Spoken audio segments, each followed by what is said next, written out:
observation techniques that we applied in our INDIGO project on graffiti. But before I take you through these techniques, let me give you an introduction, or let's say a broad overview of the field of graffiti.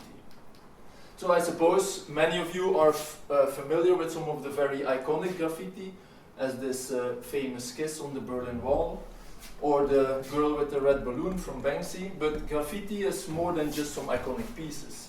Graffiti is often fluctuating between many different variables. Sometimes it can be considered arty, but some graffiti can also be considered vandalism. The next photograph was taken yesterday in Vienna.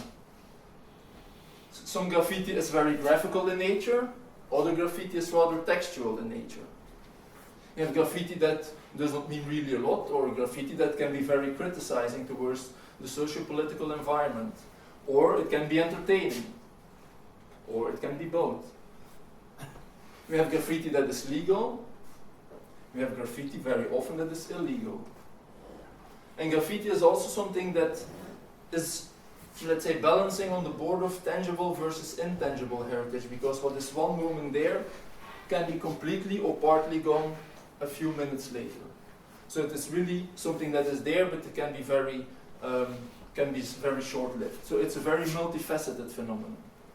And that's why we stated at the beginning that graffiti for us is our kind of unique, but also very complex, but short-lived, however socially relevant type of cultural heritage. And I call it cultural heritage because for me graffiti, contemporary graffiti, is in its aim exactly the same as what people did in prehistory, what people did in Roman times, or what people do present day. So 3 times a bird, 3 times in terms of, as far as we know, intent graffiti. Now, when we started the project, we started the project from the observation that graffiti, or graffiti research, certainly contemporary graffiti research, was in need of some academic rigor. And this could be seen in different ways. First of all, people that recorded graffiti did this in a rather random nature. They took some photographs here or there. There was never a long-term observation, or very few long-term observations. So the records were always rather partial or inaccurate. And how were these records disseminated? If at all, many of them were either not available, or they were had limited availability, or if they were available, it was in an unstandardized way. So you took database A, database B, you could never compare these databases, let alone do some analysis on the combination of both of them. Talking about this analysis in graffiti research was mainly descriptive. Like the Banksy graffiti would be girl next to red balloon, balloon is floating in the air. Analysis was very often fragmentary because it was mainly done, or is mainly done, by people from sociology or the politicology fields. And very often it is also rather biased because we have a partial record, so what we then describe is also just specifically that record, so it is a rather biased analysis that we get of the whole field of graffiti. And most graffiti research is one-sided, so it's one archaeologist, one cultural heritage specialist, one sociologist that is looking at it, which means that there is always a kind of partial know-how. There is not an interaction with other fields, and so the limited, or the output that comes from it, I think, was rather limited so far. So we set our aims rather high because we thought, okay, graffiti is a reflection, it's a mirror of society, but the potential of graffiti to understand society seems to be underexploited from what is going on so far in the field of graffiti research. So that's why we started Project INDIGO. INDIGO is an acronym which stands for Inventory and Disseminate Graffiti along the Canal. So the first part of the acronym tells you what we are going to do. We are going to inventory and then hopefully disseminate all these graffiti records. The last part tells you where this is going to take place, so in the city center of Vienna. And then the why is not covered in this acronym, but the idea was to digitally preserve this entire, what we call graffiti-scape, and to analyze it. Now, who was involved in this project? Several partners. Back then, now the institute does not exist anymore, was the Ludwig Boltzmann Institute for Archaeological Prospection and Virtual Archaeology, where I was part of, the TU Vienna, where Benjamin was part of, and then we had several other partners, Spray City, City of Vienna, Vortrag, Photogrammetry Group in Spain, and the ÖAW, the Austrian Center for Digital Humanities. Project funding was received from the Heritage Science Austria program, so 580,000 euro we got for 2 years, which was the first heritage call from the ÖAW in 2021. So now the question remains, how were we going to approach this whole project? And for this we devised the whole thing in 5 research pillars. The first pillar is the creation of graffiti. For everybody here, officially, we never created graffiti, so this was part of the research pillar, but we were never creating graffiti, apart from our kickoff meeting where everybody learned how to create graffiti, or let's say spray graffiti at least. Then you had the acquisition of the data, and the processing of the data, and the management of the data. And acquisition and processing we often refer to as the documentation step, and the processing and management we also often refer to as the archival step. And together they form the inventorization step, so the first part of the acronym. And then we had also the dissemination, and then up to the analysis. So the idea was always to make a data set that is openly available, where people could virtually walk along the d-O-naukanal, where they could also interrogate the graffiti or just simply look how it evolved over time. So this was the end goal. I can already give away the secret that this end goal was not received, but we received many things going towards that end goal. Because we needed to develop quite a lot of things. When I'm talking about analysis, okay, what were the potential questions that you would like to ask this data set? For instance, it could be when and where do political graffiti typically appear? And then what are the main styles and colors of those graffiti, and how long do they on average stay visible before they are partly or entirely covered? And what type of graffiti commonly covers political messages?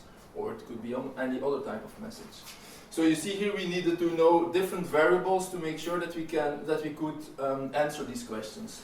So we have to know the where, so where is this graffiti located? We have to know something about the temporality, so if you want to answer questions like this. We have to know, or we have to at least agree on terminology, something that turned out to be very difficult. For instance, what is graffiti, what is street art, what is political graffiti, what are the different styles? This turned out to be one of the main problems in the project, because there's so little consensus on this. And then how do you characterize graffiti? Of course, you can have styles, colors, size maybe. So all these things we needed to embed into our database. And what we're going to talk about today is mainly the locational part, so the geo part of the whole project, and maybe a little bit about the temporality as well. Now, I call the whole project also graffiti archaeology. I'm an archaeologist because these are exactly the questions that we in archaeology and let's say what we consider to be standard archaeology are dealing with. So you could put artifact here, whether it is a vase or a site. It doesn't matter. All these questions here are always related to everything we do in archaeology. So now finally to some results. As I said, we will mainly focus on the geo part, so the locational part, and this mainly applies to the acquisition and the processing part of the whole project. To situate the project, so we are here in Vienna, and we have the d-O-naukanal in the city center of Vienna, the left bank and the right bank. We monitored all new graffiti from the Friedensbrücke until the Verbindungsbahnbrücke here, so you have the Hundertwasserhaus a little bit further here, just as point of reference.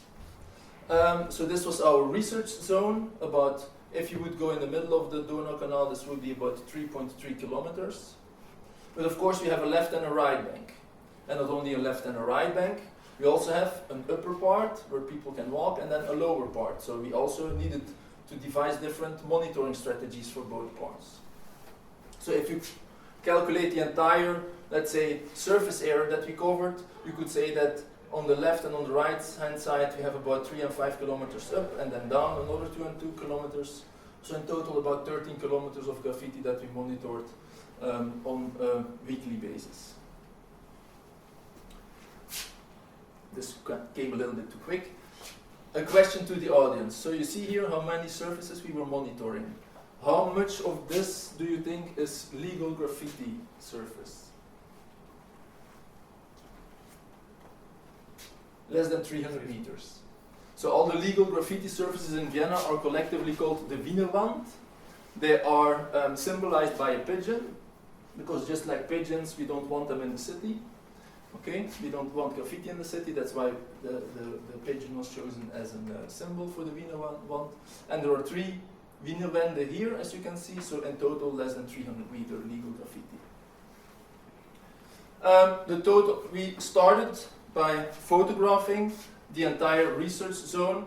As you can see, it was a little bit more extended than the final research zone, because when we did the entire coverage, this was then really based to tie down the entire research zone. So the first total coverage, which goes from here till here, we did at the very start of the project, and the idea of this total coverage was to see, okay, what is all there, what will be our research zone, and we wanted to also have a status quo of the graffiti before the project started.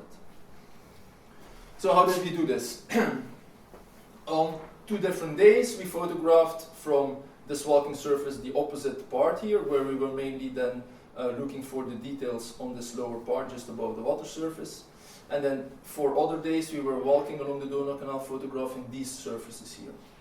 So for a total of about 27,000 photographs. And these were then processed into a very large image network. So I suppose all of you are familiar with the terminology, but maybe for those of you that are not familiar, a very quick overview of how we process this. We use techniques coming from the photogrammetry and computer vision field, mainly structure from motion and multi-view stereo, which are coming from the computer vision field, but are now adopted by the photogrammetry field as well. And we use the software Metashape to do this. So for those of you that are maybe unfamiliar, how would this work? Let's say we have a few overlapping photographs. The first thing that we do is we detect features on each of these photographs. Afterwards, we describe these features, and these feature descriptions are nothing more than a very long vector, very often 64, 128 numbers. And then we try to find matches between these vectors, so that we can say, okay, this point is this point, this point is this point, and this one as well. But then there are a few points we cannot match, like those. And then from this, what we can get from this, and this was, let's say, the magic that structure for motion came up at the end of the 1970s, we can automatically get so these points that tie the images together, we call them tie points, and from those we can automatically get where the camera is located in space, so the exterior orientation, and also how the camera internally can be modeled, the interior orientation. Okay, and as a kind of side product, we get all these tie points as a 3D point cloud, and this point cloud represents the structure and the term structure from motion. Okay, so the motion comes from the camera, and the structure is represented by this sparse 3D point cloud. Because we get both the structure and the motion, in the literature you see both structure from motion and structure and motion as well. Good, so this is, let's say, this was all done with the structure from motion algorithm implemented in Metashape. And you can see that sometimes, even when there was quite a bit of temporal delay between these photographs, so you see this graffito was not here yet, still images could be tied together, also when the image is completely upside down, or when the scale is vastly varying, many of these images could be neatly tied together, and so the whole network could be properly oriented. This is a screenshot of the whole network. As you can see, these are all the camera stations, so where we took photographs. And the idea is now, okay, this is floating somewhere in space. How do we georeference this? And to georeference this, I call Benjamin. I say, hey Benjamin, you need to georeference this. So we established 21 total station positions along the d-O-naukanal, which we measured into the city of Vienna network. And from there we measured what we call graffiti-scape points. So we measured points that we know, even if they would be oversprayed, we can still, due to the texture in the walls, we can still accurately or more or less accurately identify them in the photographs. Okay. So, and in total we had about 600 of these graffiti-scape points measured, by which we could georeference the whole 27,000 images to a few centimeters accurate. Now this whole total survey was surfacing 3 different goals. On 3 different purposes. First of all, we wanted to make an entirely closed mesh surface of this whole thing. Okay? Here you see a small part out of this. It also, as I said, documents the graffiti status quo, so from that point onwards we could start monitoring changes in this whole graffiti-scape. And third of all, it helps us to position new images. Because when we take then photographs, we need to find a way to automatically position these images in the existing network. And how did we acquire these new images? For this we did so-called follow-up photography, so every 4, 5 or 6 days, more or less at least once per week, we went out along the d-O-naukanal and we photographed everything that we or let's say until then, monitored as being new, okay? So we checked Instagram, we had our own monitoring app and everything there was tracked and everything that was new was photographed. We had 2 photographers doing this. They had an identical camera and a complete identical setup, so that there was not a lot of variations how the photographs would be taken. They also had 2 spectrometers because we always took also a measurement, because the idea was also to have very accurate colors, so the illumination was always measured for every photograph. And we had then also 2 tablets, and like I said, everything was identically programmed. And we had a very fixed acquisition procedure, which would then help us to process all these images. So the acquisition procedure, I just want to quickly go over it because I think it shows all the aspects that were going into this when we were developing this. So here you will see the hardware that we use, and here the output and the purpose that it serves. So the first thing that we did is we have this tablet, so we check the map. Okay, where is there a new graffito? We check the map, we go there, we photograph, or we say, okay, we get ready to photograph. And so we move to this new graffito there, and once we are there, we have a color checker that we photograph. Okay, and photographing this color checker does a few different things. It does, first of all, subdivide the photo series, because this focusing distance is very short. And we can simply say, okay, extract me from the metadata all photographs with the short focusing distance, and this divides the whole graffiti series into the different graffiti that we photograph. It also is a kind of backup for our color correction algorithm, because after the color checker photograph, we took a measurement of the illumination, which we used. You see, we have the entire illumination spectrum to color correct our photographs. But sometimes you might forget this because you're already photographing for 4 hours, it's 35 degrees outside. So then we always had this backup here. And this also is not only a backup, it also links the spectral graph here to the correct graffito.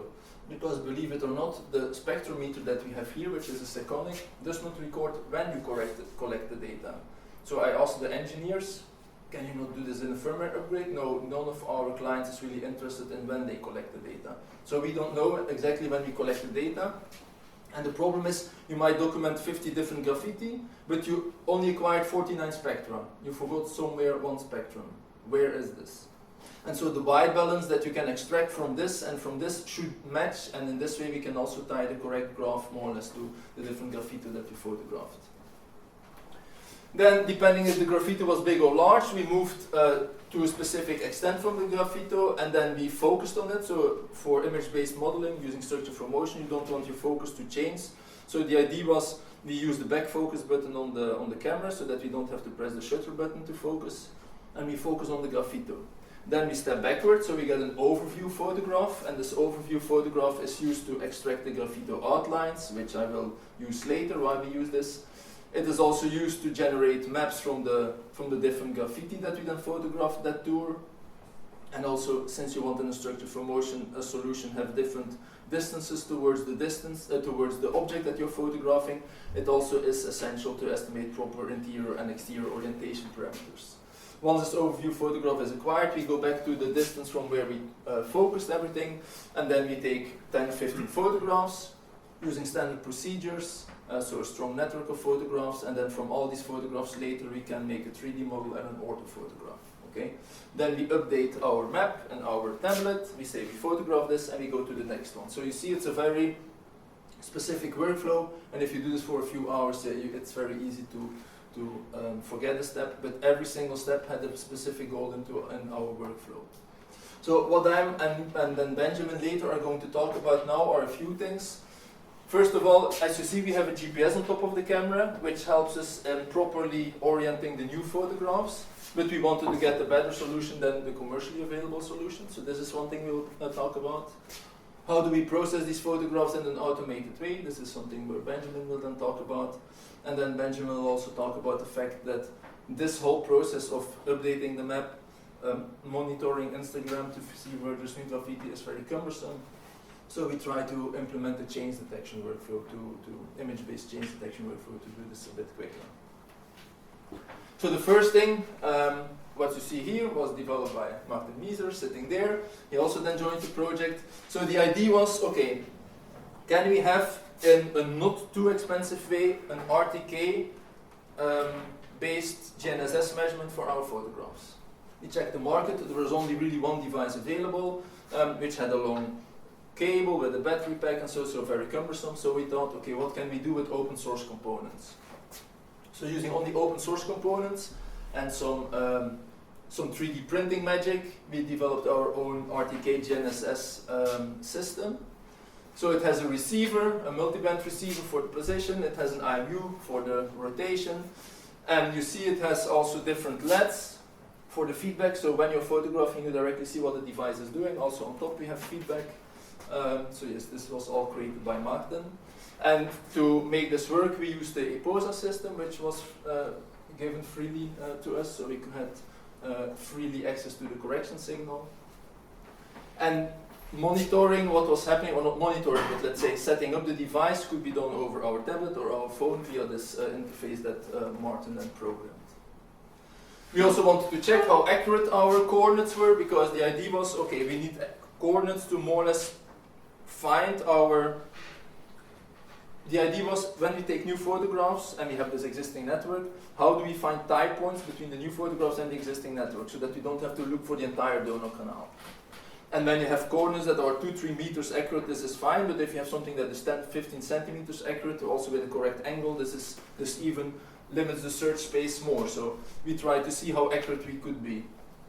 And to test this, we took about 700 photographs, or almost 800 photographs. 41 targets were measured, and to check the influence of a metal bridge, of which there are many, as you know, along the d-O-naukanal, we also took photographs here under this, below this metal bridge. So this whole thing was solved also. The whole network was oriented, as you see, a few millimeters accurate. And then the idea was, okay, how accurate is now the data that we get from the device? Okay, so the device delivers two types of data: the orientations, which are given in quaternions, which we then transfer to the coordinate reference system of the camera, and then also we get the coordinates of EPOSA, which we then, doing a complex mathematical operation, also by Martin, who developed the software for this, express in the MGE system and the Vienna height system. So once we had this, we could then compare the coordinates of all these points that we logged with our device with the coordinates that we got from the structure for motion orientation step, and see how far they were deviating. Here you see an overview of all the variables. So you see here that we took photographs in landscape, portrait, and also upside down, so to have a very strong geometrical network. You could see that as soon as we are below the metal bridge, that we lose our fixed solution. We often go to a floating solution. Also here sometimes we have a floating solution, and only a few times we don't have any solution whatsoever.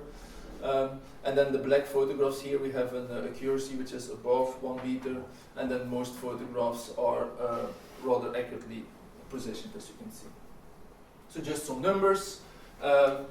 Once we threw out the photographs that are clearly wrong, we got standard deviations which are rather small and which were more than sufficient for our goal. But the only thing that you see is that the rotation angles were rather far off, and this you also see here. So roll and pitch were okay, but yaw is very much influenced by every metal structure, and you also see this visualized here. So yes, the yaw angle is completely useless really with this device. And as I said, the idea was, once we have our network and we acquire new photographs, can we find common tie points between these new photographs, so that we can quickly start adding new photographs in what we call an incremental structure for motion step. Okay? And then if you would have this, you could start texturing your 3D models with different textures. And so here's where Benjamin then takes over. Thank you very much, Gerd. Hi, also from my side. So Gerd already mentioned that we have a lot of new graffiti appearing every day, basically, at d-O-naukanal. And we try to capture them all, or most of them at least, with many photographs. So we somehow needed to find a way to automatically process these images. And the output of this process should be some value-added products, and what photogrammetry can deliver here is most importantly a 3D model and also an orthophoto. And I'd like to introduce you a software that we developed within Project INDIGO, It's called Autograph, and it's an acronym for Automated Auto-Rectification of Graffiti Photos. And it's basically an open source Python-based software which acts as a metashape add-on. So it uses basic, we didn't reinvent the wheel, so there's basic photogrammetric functionality that we take from metashape, but we add a lot of functionality to it to streamline the processing for our needs. So the aim is really to, so we implement a super sophisticated workflow, but in some words, the aim is to have some graffiti photos of one graffito, put them into this toolbox, and then we output a georeferenced orthophoto. And for this, we basically implemented, or we walk through 3 steps. So we start with some initial checks on the images that we input, then we orient the images, and lastly, we create a 3D surface model and the orthophoto of this very graffito space scene. So then we start with the initial checks. So these really aim at looking at, is the content really valid? Are the images actually showing the same scene? So in this case, we would simply kill the cat and we would not have to deal with that anymore, which also reduces the processing times. Next is then estimating the camera orientations, both the interior and exterior camera orientations. This is done, he had already mentioned that, using an incremental structure of motion approach. So we have a georeferenced network of images, and we add the new images that we collected during our acquisitions incrementally to this georeferenced bundle block, so to say. This looks like this. And then we have our camera orientations, and we can, from camera orientations and these oriented images, we can create a 3D model, of course, using photogrammetry. And with this 3D model and camera orientations, we almost can derive an orthophoto. The only thing that's still missing is a projection plane onto which we project the RGB information correctly. And for this, we implemented a robust plane fitting method where we use the type points that were collected during the incremental structure from motion approach to estimate a plane, to fit a plane into this type point cloud. And voila, we end up with an orthophoto, which has some really nice features now. It is not only very nicely looking and completely automatically generated, but it is also scaled accurately, so we can take measurements, we can introduce measurements into our graffiti analysis. We can say, for example, what is the area of each graffiti in a completely automated way. And we can access, or we know the perimeter, for example, so we have this graffito is 51.2 square meters. As a reference, this room is, I looked it up, 80 square meters, so we're dealing with a quite large graffito here.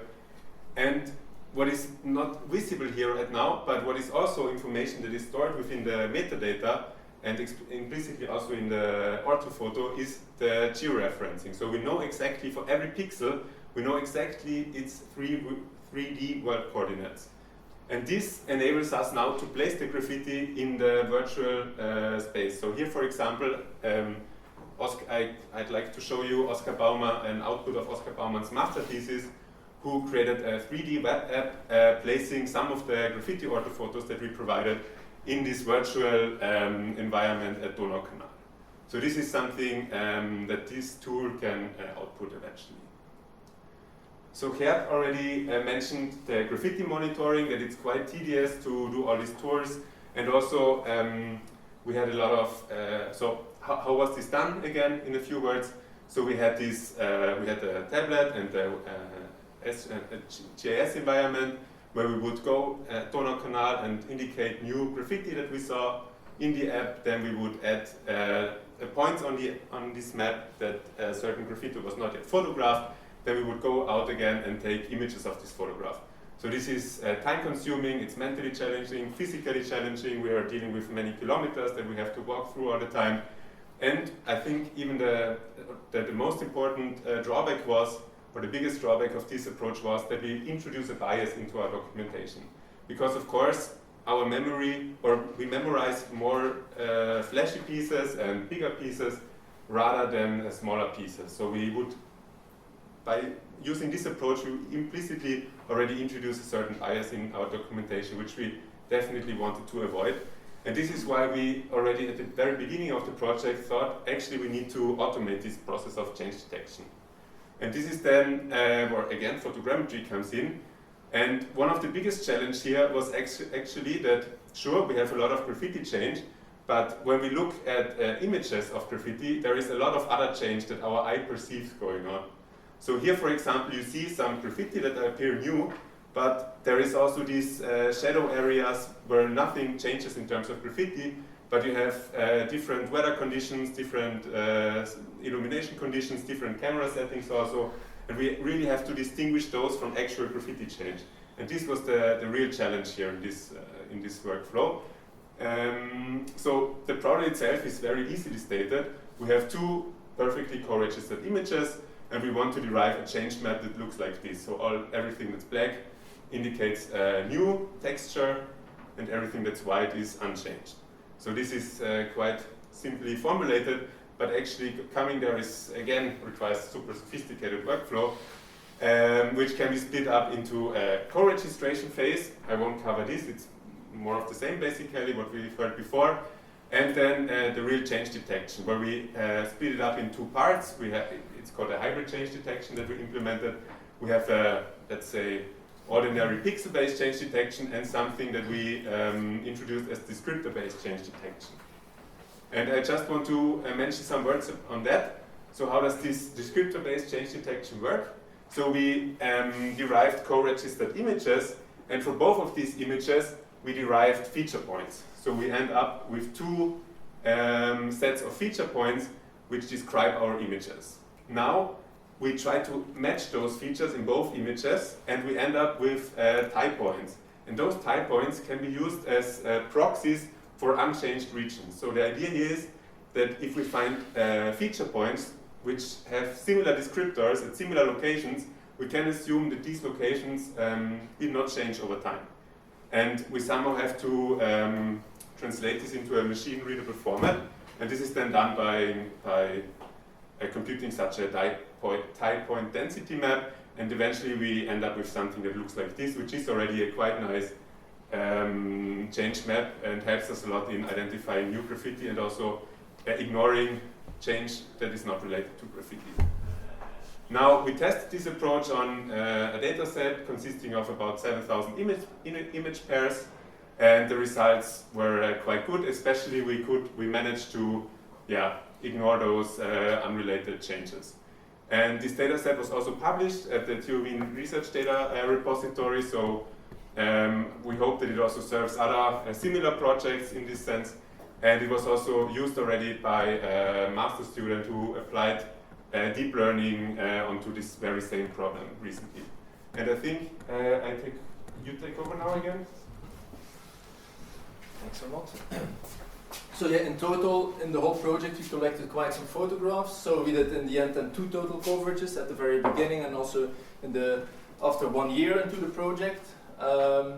These total coverages, so the first one was about 27,000. The second total coverage, I also wanted to photograph the floors along the d-O-naukanal, because you see there's also lots of graffiti here, was about 42,000 photographs.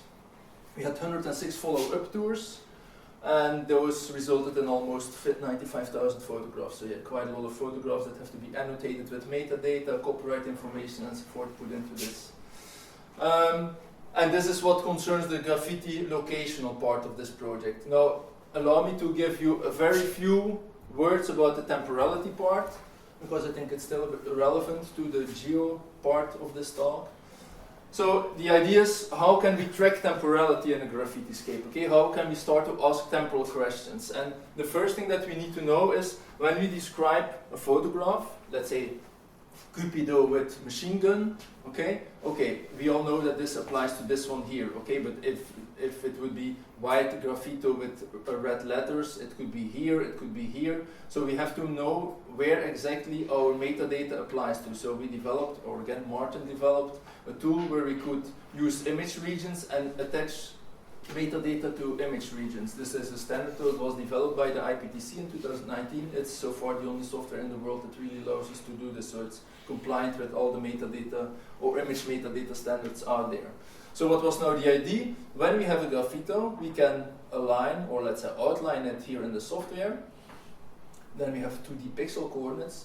When we process this photograph into autograph, autograph creates this 3D mesh, as Benjamin told you, but then we can also project this outline back into the 3D mesh. So now we have this whole outline into 3D georeference coordinates. Okay, so this is already interesting. So now we would like to use this as a kind of representation of this entire graffito and attach temporal information to this. And to do this, we were thinking very long about what type of temporal information we need, and this seems like a very simple graph, but I mean, there went many months of thinking into this and saying, okay, can we describe everything with this graph? The idea is that we have observations, which are our photographs, and that the graffito itself is produced at a certain moment, then it undergoes modifications. This can be one modification, it's covered, or it can be 10 modifications, it's covered in different parts. And maybe it never gets destroyed, but maybe at a certain part it can be destroyed. The wall is broken down, or somebody rips off the sticker, because the sticker is also a kind of graffito. And then we also have the entire state of the graffito. So it's either visible, or when it's completely covered, it's invisible. But it is still in existence as long as it's not destroyed. And all this information is tied to a GeoJSON. This GeoJSON does not only describe this whole polygon, or let's say this 3D polyline, but also all these temporal attributes. And to just give you an example, let's focus on the visibility attribute. So we have a start, an end, and a span, but we also have a fuzzy boundary. So we have the earliest and the latest possible date, and the earliest and the latest possible end, and then the minimum and the maximum span. So as an example, let's take this graffito here. So the 5th of September, the 12th of September, the 14th of September, and the 21st of September. So you see, very dynamic. Okay, and now from these photographs, let's say that we would like to describe the visibility of this graffito. So from these photographs, we know, okay, we have photographed it here. So back then, of course, it was visible, but it could be that, we start here. We know that here this graffito was not visible. So it can be that 1 second after we photographed this, somebody came and started spraying this. So this is the earliest possible start. And here, of course, we photographed it, so we know it's there. So this is absolutely the latest possible start. And the same we can set for the end, and so we come to a minimum and a maximum span. And the idea is to do this in an automated way for all these properties. The software we are using to do this is still under development, but this is the idea that we have to reason then with temporality and such a dynamic graffiti-scape. I said that we also had big difficulties with terminology and characterization. I won't say anything about this, but here the main thing is how do we make sure that when we describe something, or when I describe something, I describe it in the same way as Benjamin would or somebody else would, and that the database we fill with this can be linked to another database that maybe people in London are doing. Okay, so how do we accomplish this?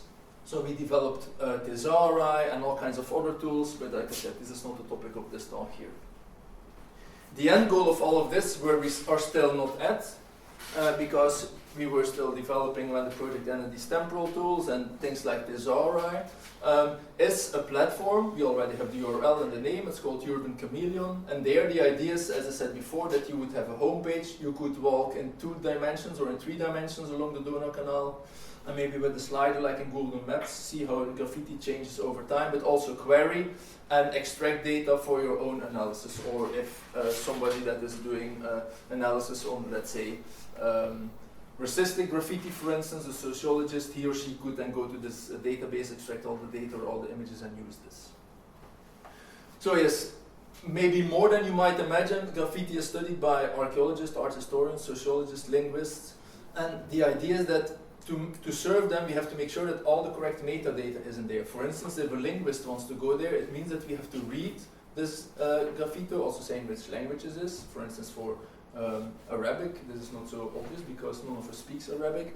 So we had also several 2 conferences where people were coming, and in this way we started to understand what people were all doing with graffiti. And so the idea was, or let's say my idea was, I want to make a database so that everybody that is interested in graffiti can go to this database and he or she can start to find interesting data. So instead of just putting out some database that would not be very useful, I said, no, we don't put anything out yet, we just developed the core fundamentals, and at this moment I just submitted the second project to hopefully build upon this and then really come one step closer to such a platform. because many of the tools that we develop, like how to reason with temporality, would not only be useful here, but in the whole discipline of archaeology, which is all about temporality, but we don't really have proper tools to reason and visualize temporality. And one other thing that is very important to keep in mind is the copyright here. I won't go into detail, but I had many talks with lawyers about copyright and also the ethical aspect. So we had also meetings with the ethical committee here at the TU Vienna. What do you do with Nazistic graffiti, for instance, or homophobic graffiti? So yes, we developed also rules to go about that as well. Good, and then the final part, the final minutes are for Benjamin again. Thank you again. Yeah, dissemination, that was really a key part also of the project, and I think it was also, especially for this project, important because we're dealing with a democratic phenomenon, so we also somehow had to include the public in this science. So we really tried to be as transparent and as open with the public as possible. And I will just quickly go through what this actually meant for us. So for example, we published 26 newsletters, especially at the beginning of the project, summarizing the progress of our work. And I also want to mention that we published all our protocols, our internal protocols. So we really try to be super transparent in everything that we develop, and I think that really was a nice approach, even though of course nobody ever read these protocols, but I think it was a nice initiative still. Then we also had an Instagram account, which is also now becoming increasingly common for a research project, but I think we were also with 500 followers quite successful with that. Then we were covered by two press articles in the Standard and the Presse, and we were also reaching out at various events, engaging with the public, talking about what we're developing and where actually this public money, which it is, eventually also goes to. We were featured in 3 podcasts, in 4 blogs. For the scientific audience, we disseminated our results in the form of different software solutions. 2 of them were introduced, Autograph and Graphis. We additionally developed CoolPy within the project for color accurate processing of the images. Then Harper was developed. We published 6 peer-reviewed articles, 15 proceeding articles, and also we published some data sets. 1 is still in the pipeline, then it will be 6. We gave 27 talks at various international scientific and non-scientific conferences. We were present at conferences with 4 posters in total, and I think this should be highlighted again, is that we organized 2 symposia which really brought together graffiti scholars from different countries, from different continents even, in Vienna 2 times to really discuss this topic, which is understudied but is also underexploited. So I think with those 2 conferences we also somehow set a bit of a standard in this scientifically new domain. And from these 2 symposia, one very concrete output was also 2 edited books, 2 edited volumes, which you can also access online for free, of course. You can also buy a printed copy, and they are also a very good read, I think. And also, we are still active, still updating the website regularly, so we also encourage you to have a look at that, add it to your bookmarks, and stay in touch with us. And lastly, I also want to show that it was not only Gerd, myself, and Martin who were working on this, but we were a big group of really interdisciplinary researchers who were working with a lot of enthusiasm on this project. And I think I speak for the both of us that we are grateful that we can conduct this project and that we could also disseminate this once more to you. And with that, thank you so much for your attention, and we are looking forward to your questions.